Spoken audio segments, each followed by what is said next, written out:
গত রবিবার স্থানীয় একটি কমিউনিটি হলে পোর্টসমাউথে ব্রিটিশ বাংলাদেশিদের উদ্যোগে প্রথমবারের মতো অনুষ্ঠিত হওয়া বাংলা সুপার লিগ ফুটবল টুর্নামেন্টের পুরস্কার বিতরণী অনুষ্ঠিত হয়েছে।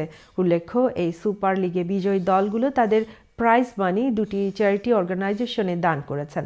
বিস্তারিত জানাচ্ছেন সহকর্মী আবু নাসের চৌধুরী রাহি।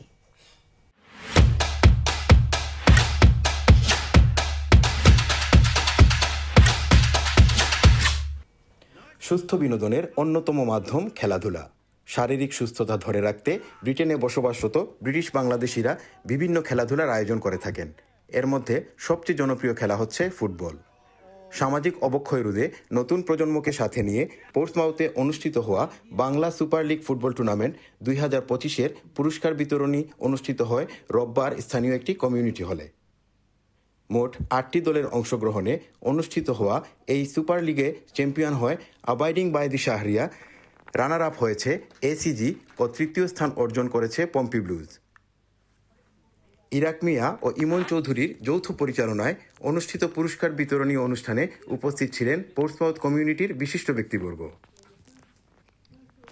এই সুপার লিগ ফুটবল টুর্নামেন্টের বিজয়ী দলগুলো তাদের প্রাইজ মানি দুটি চ্যারিটি সংস্থাকে দান করে।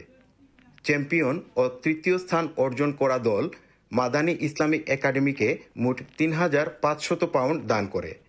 রানার আপ দল তাদের প্রাইজ মানি 1,500 পাউন্ড গাজার একটি চ্যারিটি সংস্থা MATWকে দান করে।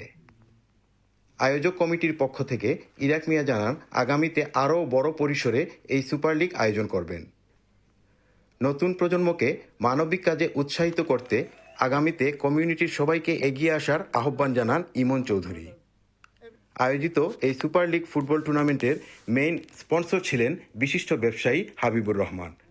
এছাড়াও সহযোগিতা করেন ইকবাল মিয়া, মুজিব খান, নেসার মিয়া, তাহির আহমেদ, রাজা মিয়া সহ অনেকে। পোর্টসমাউথ থেকে আবু নাসের চৌধুরী রাহি, চ্যানেল এস।